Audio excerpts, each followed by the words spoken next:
Good evening, students. Today I will continue my lecture from the graphical representation of the SHM. In the previous lecture, I have already discussed what is SHM and what is the differential form of SHM and the corresponding from the differential form, how the normal form of SHM can be derived. Okay. So, today we can discuss the differential form of SHM as well as next the original energy for the SHM. Okay. So, let us continue. So, in general, an SHM, what is the definition or what is the general form of SHM? That is y equals to a sin omega t, right. Instead of this omega, we can write a sin 2 pi t by capital T, right. Now, what will be the v corresponding this? V will be, that is basically dy dt, and if we do the differentiation, then what will be the value? That will be a cos omega t, and instead of this we can write a omega, here will be a omega cos omega t, that will be sin 2 pi t by t plus t by 2. So, this is the velocity part, and what will be the acceleration? Acceleration is the derivative of the velocity, that will be basically a equals to minus a omega square sin omega t. So, a omega square sin of 2 pi t by capital T plus pi.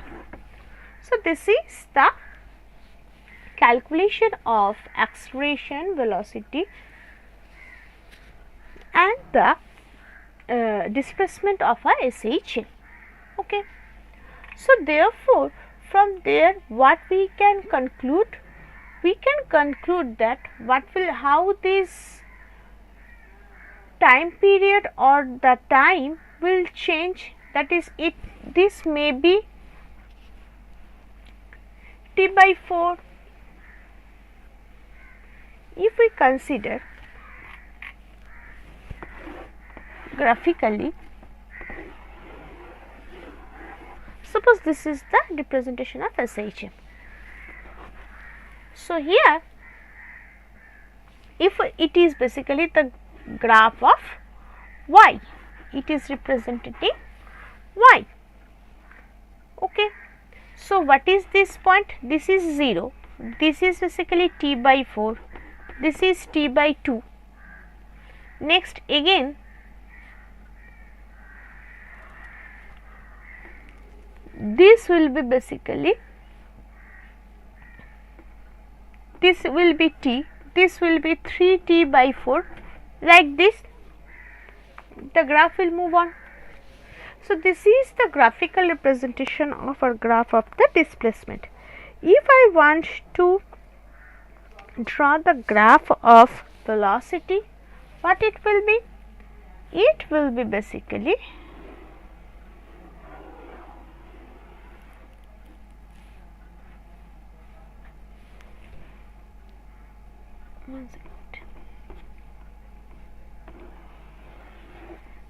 like this. So, this is the graph or curve for velocity, and for acceleration what will be the curve? The curve will be basically, will start from this part.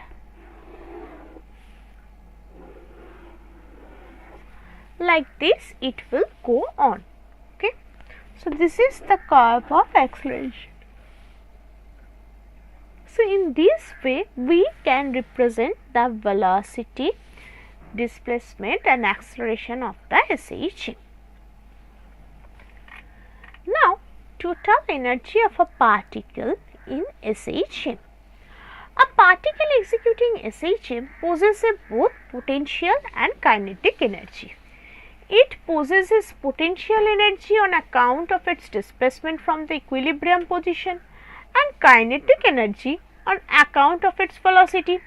So, thus this energy varies during oscillatory motion, but their sum remain constant if no dissipative force are present. Okay.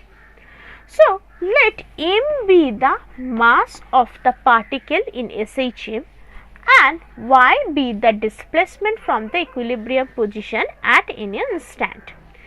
If a be the acceleration of the particle at that instant, then by the characteristics of SHM we can say A equals to minus omega square y, where omega square is the constant and the magnitude of the restoring force acting on the particle at this instant is given by, suppose F equals to basically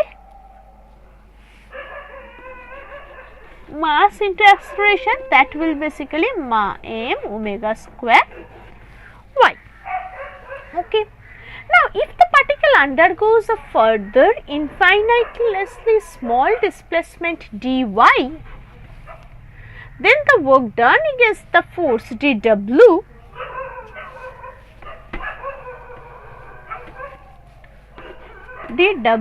is basically the, this is, so it will be basically m omega square y dy. Okay. Now, the total work done, so what is the work done? That leads us to the energy, right?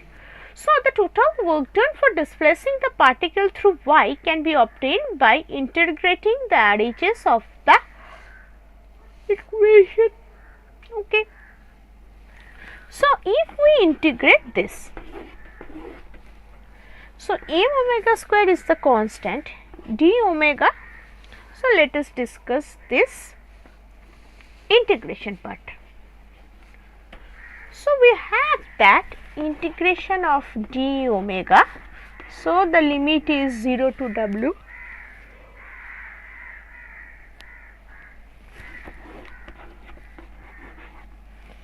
Zero to y,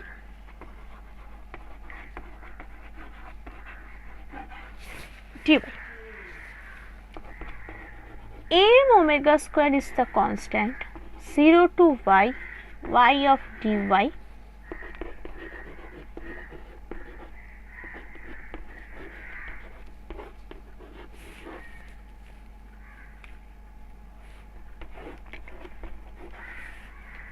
and here will be omega, sorry, this is not omega, this is w. So, it becomes half m omega square y square. So, this is the work done, okay, and whatever the work done, that is nothing but the energy. So, this is basically, this W is defining the potential energy U. Okay. Now, coming to the kinetic energy.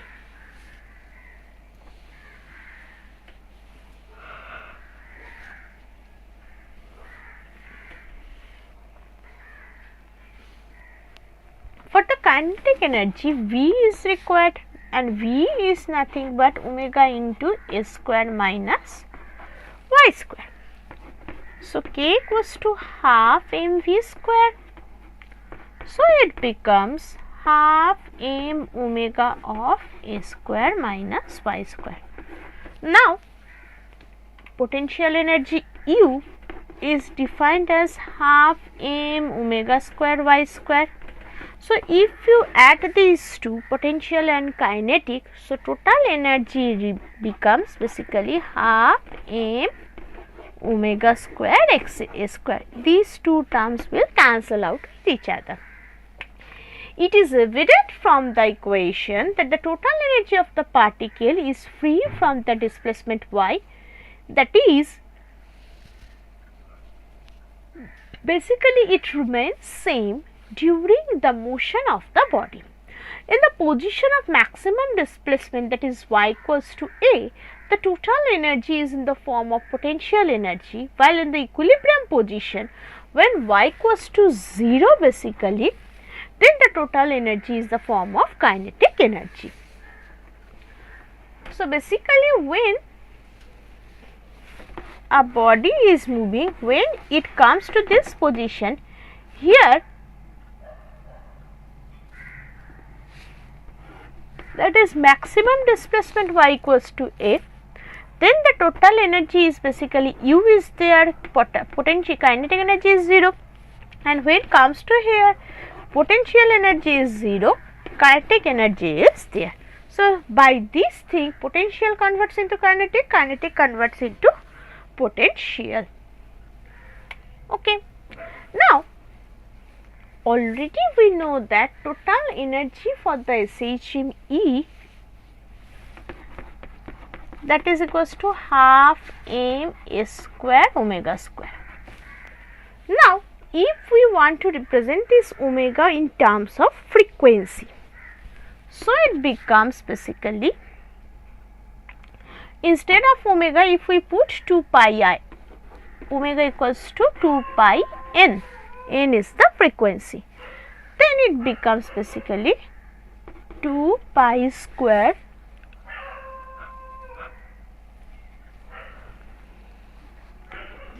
m n square s square. So, this is the generalized term for the energy in SHM.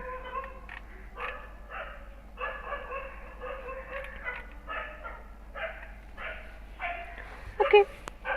So, what is the graphical representation for this energy? So, basically the graphical representation is like this. This is 0, kinetic potential energy.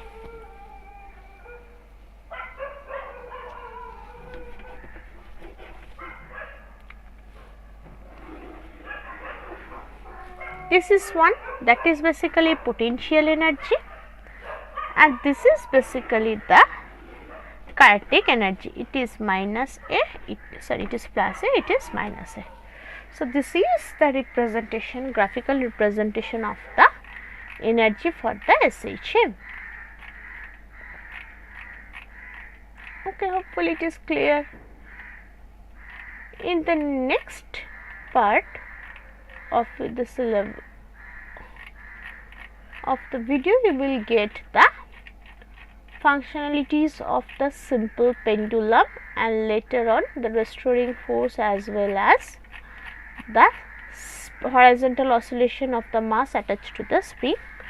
All these things I will discuss. So, thank you.